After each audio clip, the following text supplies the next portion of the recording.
Hello everyone, it's Queen V and I'm back to you with another video. This video pertains to the verdict for one of the two women who were involved in the tragic unaliving of 8-year-old Nicole Amari Hall back in 2021. Before I begin, I would like to extend my condolences to the Hall siblings and family members who are grieving the loss of your sibling and loved one at this time. Jurors found the partner of Amari's mother, Brittany Hall, Celeste Owens, guilty on all counts, which includes malice homicide, 3 counts of felony homicide, aggravated assault,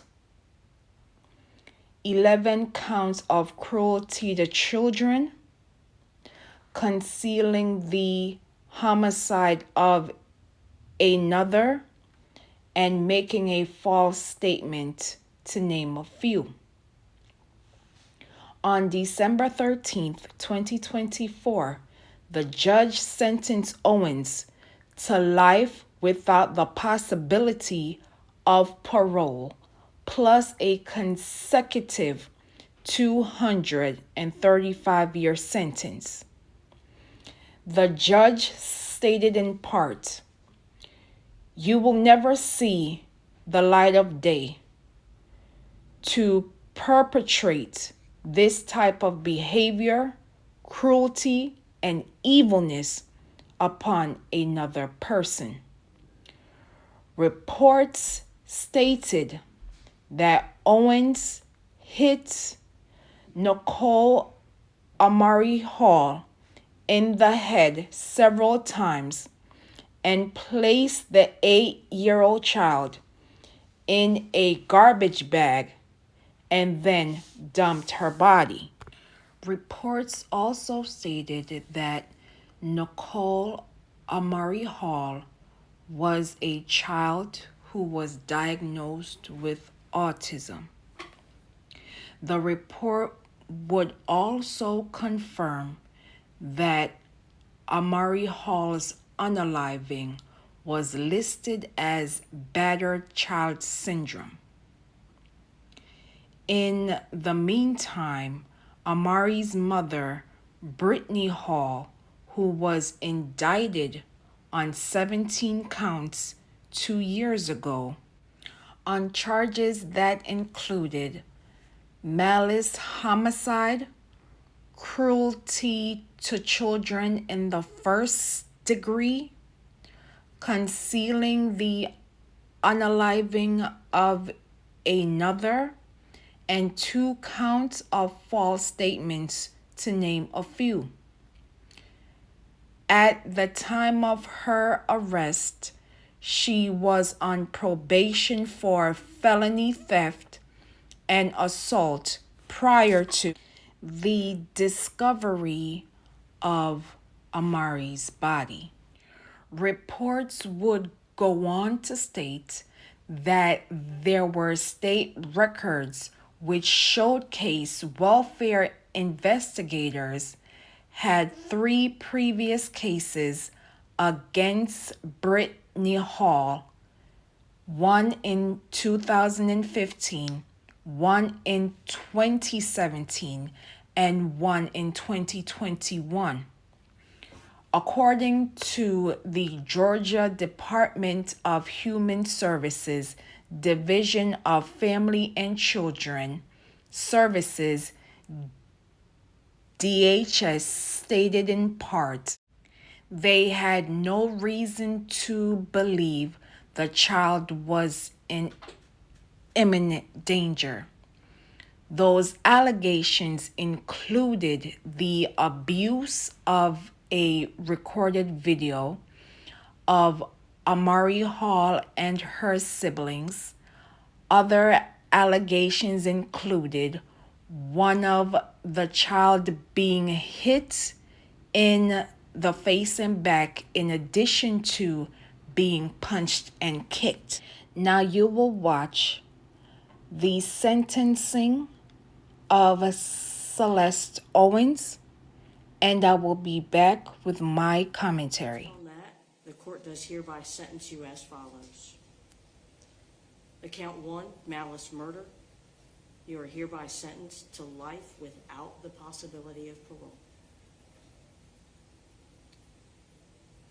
Count 7 merges with count 3. 7 into 4.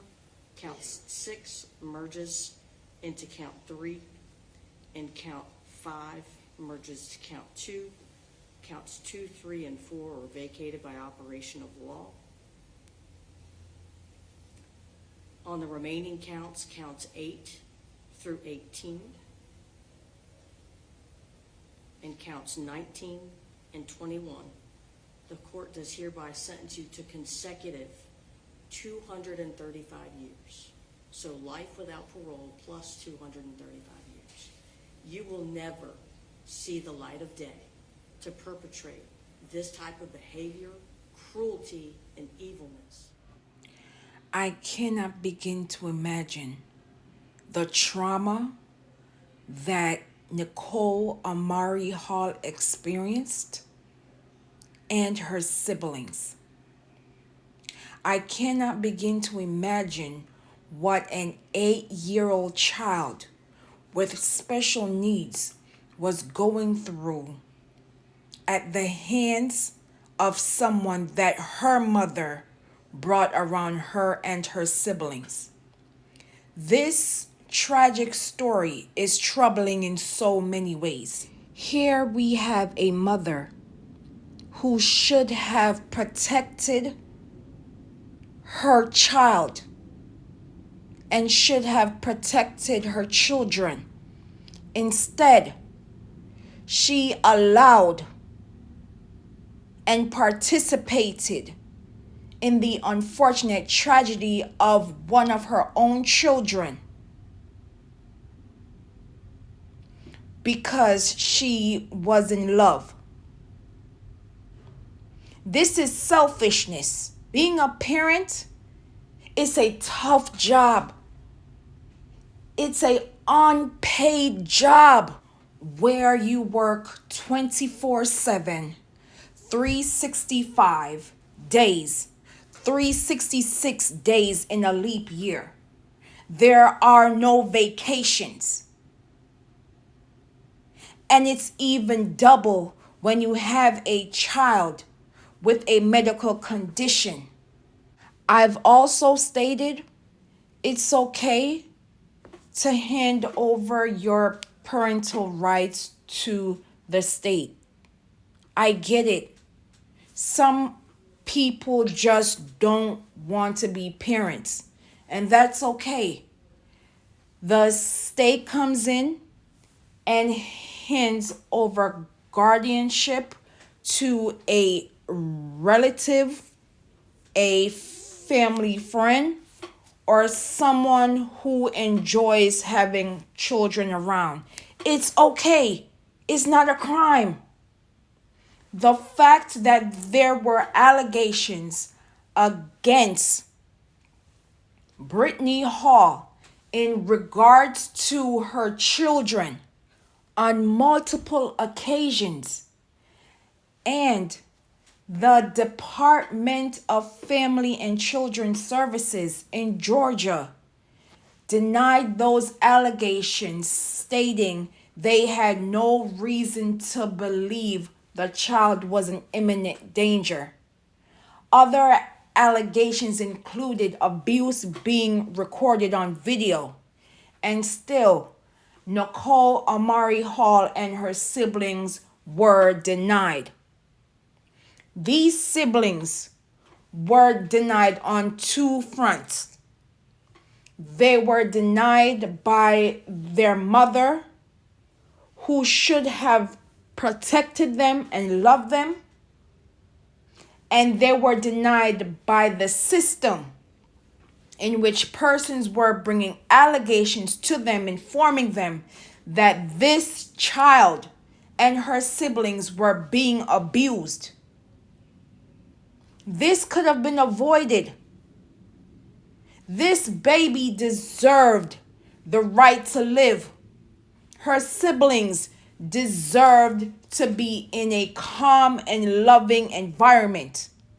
Instead, these babies are traumatized with the loss of a sibling because their mother denied them a normal childhood.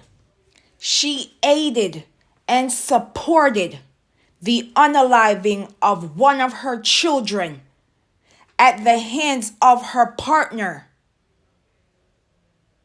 Celeste Owens. Let's not forget that part. Brittany Hall played a pivotal role in the unaliving of her own child the minute she allowed abuse to enter her home, but also allowing her partner to participate in the abuse and ultimate tragic unaliving of this 8-year-old baby. While this guilty verdict and sentencing may not bring back Nicole Amari Hall back to her siblings and to her community, at least one of the persons who participated in her unaliving will no longer be able to see anyone's children and bring any harm towards them. There was a time where we would look out for each other. There was a time where our children mattered, regardless if we gave birth to them or not. We live in a society which dismisses, disregards, and disrespects Black children. When allegations are being brought up that Black children are being harmed, the system that was put in place to be their advocates and protectors denies our children because they are not a high priority at the time. There needs to be a shift in the attitude as it pertains to family and children's services, as it pertains to allegations of Black children being harmed. It's obvious that these workers are not paying attention and they do not care about these kids. How many more children are being ignored because these workers are not doing their due diligence? How many of our children are being denied care because no one is not listening until it's too late?